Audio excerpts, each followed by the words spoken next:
Odyssey now has hundreds of new exclusive music stations for you to discover your new summer soundtrack. Get moving with worthy workouts for a cardio sesh fueled by today's top artists. Hanging with your crew? Throw it back with Picnic Party for old school jams for your cookout. Or sail away with Odyssey's new yacht rock station, Jugger Yacht. There are hundreds of new exclusive stations to check out today.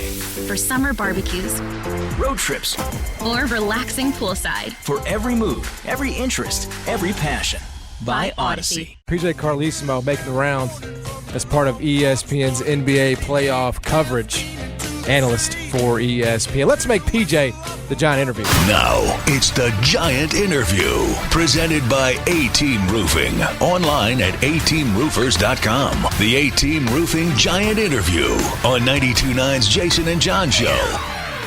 PJ, what's happening? Appreciate the time as always. Good being with you guys. Appreciate it. No problem. So, let's just sort of start with the meltdown from last night. When you sort of diagnose everything that went wrong for Philadelphia, of course, one of the biggest comeback. It is the biggest comeback in playoff history for the Hawks, and one of the biggest collapses in playoff history in the NBA generally. Where do you begin? Well, I think you begin with Joel. In the fact that he's not 100%. You just see him over the course of a game. I didn't expect him to be very mobile, to be honest with you. I even thought there was a chance he might not play the game, as important as it was, the way he finished up Game 4, and yet he's moving around. He looked, to me, totally different to the naked eye. Again, I'm a couple thousand miles away.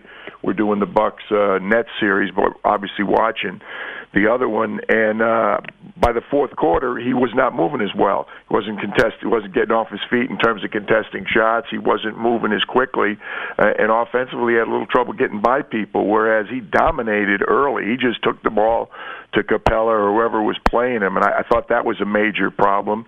Atlanta's bench has been, I don't know what number to put on it, 5 times better than the Philadelphia bench for most of the series. Last night it was Gallinari and I'm drawing a blank. I'm so confused with series. 2 of them combined for big numbers off the bench. Gallo, and they just were getting whatever they wanted, and I thought that was huge because it seems the starters, Philadelphia's starting group was still in good shape when Doc made his normal rotation late in the third quarter, and instead Lou, I'm forgetting, I apologize. Williams, yep. Yeah, Lou Williams and Gallo just like were getting what they needed to get, and Lou in particular in the fourth quarter. But you look at their numbers, it just got away from Philadelphia when they went to the bench. And by the time Doc gets the starters back in, to me, Joel wasn't as mobile, and I don't know whether he was tired, whether the knee, was bothering him. It just didn't look like the same player to me late. But that's not giving Atlanta enough credit. John Collins was great. He had another double-double. Trae Young's been ridiculous. And, you got the problem with Ben Simmons not being able to make free throws, and as much as everybody talks about that, and it's a concern, but he still does way more good things than not. So you need to have him on the floor. But a guy who's an 86% free thrower, Joel missed a pair late in the game that were monster free throws. So, take your pick. You got about 5 different areas where for a good chunk of the first 36 minutes, Philadelphia played like the elite defensive team that they are. We're totally in control of the game. And then in the fourth quarter, they didn't play like, they had 3 all-defensive players. Ben makes first team, and Joel Embiid and Matisse Thybulle make second team all-defense. They were in for most of the fourth quarter, and Lou Williams is going by him. Trae Young's going by him, and they're finishing at the rim when they do penetrate, and Joel doesn't have the same kind of lift that he had early. So, Doc, certainly didn't sleep a lot last night, and his head's got to hurt from as many different things as he's trying to address. I don't think the series is over by any stretch. They were too good all year, but obviously they're in a very tough situation right now. And to me, especially if that injury to Joel is slowing him down a little bit. Doc, Coach, I know you've probably seen the number, 11-5 last 2 seasons when his teams have had a 16-point lead in a playoff game. Rest of the NBA is 76-3 in that span. Do you just chalk that one up and saying, well, that can't. I mean, doesn't some of this have to fall on Doc Rivers at some point when you've been to your point? Well, anytime you're a coach and it doesn't work out, it falls on you. Right. Sometimes disproportionately. I would say, no, it doesn't fall on Doc as much as it falls on right now. Joel and Ben Simmons, Tobias Harris going 2 for 11 last night. The players that are on the floor and the players that were on the floor for the Clippers last year. To me, it falls equally on them. Doc would be the first to say, "Hey, I'm the coach." His first comments after the game last night, "We got to do a better job." We, meaning the staff and the players. But I think really when you look at these teams, Philadelphia had Brett Brown coaching in the past. Brett's a real close friend, and some of these were pinned on Brett then when these guys let playoff games get away from them. That Clipper series isn't over yet. They might be pinning some stuff on Lou before it's over. So I think when it keeps happening repeatedly with the same group of players, you got to wonder, maybe it's not the coaches, maybe it's the players. So, I'm always going to come down on the side of coaches anyhow. So, is the Ben Simmons shooting and free throw, the disaster that we saw last night at the free, is that fixable, Coach? I would think yes, but it's easy for me to say when you got a guy as talented as he is, and again, Brett was a good friend. Brett says motivated. Obviously, they've had more than one. I'm sure it hasn't been the same person all the time that Ben's been in Philadelphia working with him. At this point, it's just such a mental thing to an extent that's what scares you a little bit. I hadn't realized until going kind of deeper into the Milwaukee numbers. Giannis is similar, but this is Giannis' 8th year in the league, and if I'm remembering the numbers correctly, years 2 through 6, 5 years, he shot over 72% from the free throw line. One of them he shot 77%. How could he be shooting what he's shooting? Last year he shot 63%. This year he got it up to 68 from the free throw line in the regular season. So, you just shake your head. It's not that they don't have people working with them, besides the coaching staffs we have now. It's not that he's not putting in the time, between games in the off season and during the regular season. How do you fix it? We're not talking average athletes. We're talking we're talking all NBA caliber, all-stars that they're having trouble fixing this with. Wilt Chamberlain was arguably the best athlete to ever play his game, and he could never get the free throw thing together. And yet the night he scored 100, didn't he make most of them or all but, out of 22 or something like that? You can't figure it out. It's a major problem. I still think a possession, do you maybe take them out late in the game or something like that? Yeah, but when you're talking, your all-star, your franchise player, you can't mess with him too much. Hey, this is the way he is. He's doing a lot more good things than bad. You can't start not playing him the last 4 minutes of a game, or from the 5-minute mark to the 2-minute mark, and then you put him in. So it's a problem. It's just that's what you're buying into. It's really, I know it's more accentuated, and I'm not saying it's not more severe. But you got guys that are good defensive players that can't score for you. You got guys that can't shoot threes. You got guys that can't guard anybody, but they're good offensive players. So his limitation and Giannis's with free throws is just right out there and seems to be hurting you a lot more. When they split, you're getting one. A good offensive team, you only average a little more than one a possession anyhow. So, you could go round and round with this one, but I just don't see him taking him out for significant time. You take him out for particularly in a Game 6 elimination game or a Game 7, yeah, you're going to be more apt to do it, and he's going to be more apt to understand. But you start doing that on a regular basis, you got a problem with one of your two franchise players that you have a boatload of money invested in. Coach, what's the first adjustment you're making tonight in Game 6 if you're Mike Budenholzer? Is it just a fiery speech? Was there something you saw? Is it saying, look, Giannis, it's an elimination game. There's going to be times I need you on KD. What are you doing, Coach, if you're in those shoes tonight? He may look at Giannis on KD. Giannis fouled out the other night, which everybody forgets. I mean, late in the game, he had I didn't think you could do it the other night. I think, frankly, you could have put Kareem, I'm trying to think of who else, Shaq, LeBron and 4 other guys on KD the other night, it wouldn't have mattered. He was in one of those zones that forget about it. When you can dribble it and shoot it from 3, and you're an unselfish player, and you're a money player that makes and takes big shots at the end. That one possession, remember the possession he went out and James was in trouble, like out closer to half court than he was the 3-point line. They had him kind of boxed in. KD goes running out basically and gets the ball, takes one dribble because the clock's about to go off, the shot clock, and buries it. I mean, it's ridiculous, the shots he made. I think Bud may look at if Giannis is not in foul trouble late, he may look at it fourth quarter. I think the bigger concern is they have to limit the games they've limited Brooklyn's 3-point field goal attempts. They won. The other 3 games they got up near 40 3-point attempts up, and obviously that's hurt them. They also need to make some threes themselves. The 3-point line is so important in this series. It's incredible. When they get stops, they could run. Then Giannis gets to score. I actually thought the other night, I've lost track of days, but Game 5 was Giannis's best game in terms of shot selection. He wasn't burping up inappropriate threes. He took one early, made it, then he took another one that you had to expect. The shot that bothered me of all the shots Giannis took was on the left baseline when he had James Harden guarding him, and he settled for that kind of like Akeem, fadeaway. It's easy for me to sit here and say he shouldn't have done that, but I mean, I thought he was really good with his shot selection in Game 5. He also dropped a pass. When it happened live, I said to Sean Kelly, we were doing the game together, Sean, I got to see that again. Maybe Chris made like a low pass that would hit him in the shins. I watched the replay. It hit him dead in the hands.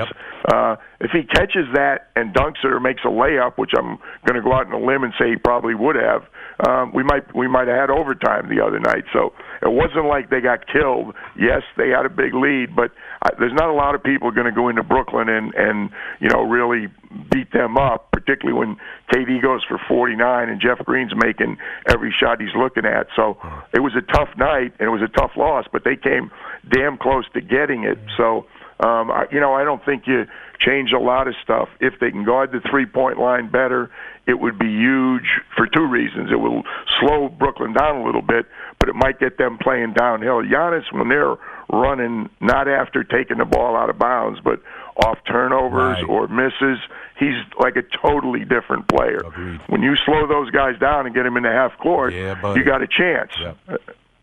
In terms of the Nets tonight, and we look, it was a warrior effort from James Harden, who's coming back early from this hamstring, and clearly he was not right in Game 5. He did gut it out though, and he was out there for 41 minutes. And I know 46. Excuse me, it was 46. So 46. Wow. Yeah. I mean, which to me, if you'd asked me before, first of all, I didn't think he was going to play. Right. Secondly, 46 minutes, I'd have said you're out of your mind. There's no way he's playing 46 minutes. So to that point, PJ, he did not shoot the ball. I mean, it was historically bad for James. Can it get better? Do you expect him to shoot the ball better tonight? Without question, if they play him, you could have, and I'm sure they did, a healthy conversation about, hey, maybe we roll the dice and don't play James, see if we can win without him, and then he's got a couple more days rest going into the next round, or we have him a little healthier for Game 7 back in Brooklyn on Saturday. I don't know if I'm sure they had the discussion. James might have said, hey, I don't want to hear about it, I'm playing, which was certainly part of the conversation the other night. And Steve Nash more or less told us that. He basically said, look, if James wants to play, we're going to play him. So I think it'll be the same thing tonight. I don't think he'll go 1 for 10 again, just because he could shoot right-handed and not go 1 for 10 again, I think. But I just think he did help them way more than I thought he would have in terms of the rebounding. He had 8 assists and 6 rebounds, and Bruce, a couple guys missed shot. He should have had double-digit assists. He made a couple of other good passes setting teammates up that they didn't make shots. So, if he just threw the ball to KD and Jeff Green and Blake Griffin, he'd have had even more assists. But I do think he'll play better if he plays. I'll be shocked if he can play 46 minutes again. Even KD, I mean, he is superhuman, but, I would think Steve will try and find a way to rest him a little bit if he can in this game. 48 minutes is – and again, KD, you can score 48 and play great offense. he had, I don't have I'm trying to find the box score in front of me from doing too many different series. Some of the other stuff he did, he had 17 rebounds. You could talk about a guy getting 7. Like if Jonas got 17 rebounds, you'd be talking just about that. He had 10 assists. If Ja had 10 assists, you'd say, man, that's unbelievable. Yeah. He had 3 steals. He had 2 block shots. Oh, and by the way, he got 49 points. I mean, he was playing both ends of the floor, and he was involving his teammates, and he was helping his teammates. I don't think it's possible, not for KD, I don't know if it's possible for anybody to have a game like that again. So there's a lot of things went right for Brooklyn. Maybe the most important thing, and I don't know why. I know it's better in the playoffs now because you got people in buildings, and it's a lot tougher to play on the road. But these guys have played 8 games now, regular season and playoffs, and the home teams won every time. That's really strange this year, but that's what it's been. So maybe being back in Fiserv Forum will get them to Game 7. When you look out west, Coach, is Phoenix, as long as Chris Paul gets back relatively soon from the health and safety protocols, is Phoenix the team to beat out there? Now that you look at the injuries, what's happened to the Clippers? Paul was great last night, but can they get through? Is Phoenix the team to beat? Well, I'm copping out. I mean, it's a very fair question, but I mean, you got 3 what-ifs. If the Clippers have Kawhi Leonard healthy, no, then I think they're as good as Phoenix or Utah if Mike Conley's healthy. Yeah. Plus, I didn't think Donovan McNabb looked 100% last night either. As much as he made some good plays, he was dragging his leg a little bit at times. So it's really sad what's happened with the injuries this year with the playoffs. I mean, it's always a factor. I remember when we were lucky enough to win when I was, sitting on the San Antonio bench, and almost every, you remember KD and Klay Thompson going down. You remember when Kyrie and Kevin Love were hurt in the finals. I mean, that was just in the finals alone. We're not even done with the second round, and we got wholesale injuries to major players. So I think the West health is going to be a major, major factor. I think there's at least 3, and we're discounting the 2 teams that are still alive in those 2 series. But I think if you go with the chalk, the teams that finished, at the top, Mike Conley, Kawhi, and CP3, how healthy they are might be the deciding factor in the playoffs. I think you're absolutely right. Of course, talking to PJ Carlesimo, going to be on the call for Bucks Nets tonight, ESPN radio analyst for ESPN in the NBA playoffs. Then last thing, sort of off the playoff beat, Coach, Penny Hardaway, we know him here obviously very well in Memphis. His name has come up in NBA coaching circles. Adrian Wojnarowski reported that teams are doing intel on him and that he may get offers to interview for head coaching jobs, and there are certainly a lot of them in the NBA. What do you make of Penny Hardaway being a name for these coaching openings around the league? I think it makes a lot of sense. I think our league's always been a copycat league, and I think some coaches have come in and not done a good job, done very, very good jobs. You look at this year alone. I call Quinn Snyder more a coach than a player. And that's not being fair to him because he was a great college player. But Steve Nash, obviously, Monty Williams, obviously. Look at Doc and Nate McMillan. I don't want to start naming ones, and I'm overlooking somebody else. But I think that has been a recent trend. Given that's a recent trend, Penny makes a ton of sense because of how good a player he was and because he's invested time. They're hiring other people, and you can't do, I don't think, a better job than Steve Nash has done so far. But they're hiring other people with none or virtually no coaching experience. So Penny is ahead of the curve with that. He's coached. He's put practice plans together. He's handled losing streaks, players, and all of that. So he's more prepared than some of the guys, I think. So I think it would make sense. I don't think it hurts him either. When I was the first time I got involved, I was very lucky. I got the Portland job. For a while, if you were a college coach, you said, I don't want the rumor out there that I might go to the pros. That might hurt recruiting. The way it is now, that might help recruiting. Mm-hmm. Guys might say, hey, I want to go play for this guy. He played in the NBA, and he may even be coaching in the NBA someday. So I don't think there's a downside. I think if I'm the administration, I'm a little nervous because you don't want to lose Penny. But I don't see it hurting their program. I think if anything, it enhances his ability to recruit and attract players. Agreed completely. PJ, great stuff as always. So much, always Coach. Appreciate your time. We'll be listening tonight. Thank you. All All right, appreciate it. Take it easy. Yep. Two. He is PJ Carlesimo, going to be again on the call, ESPN Radio for Bucks and Nets.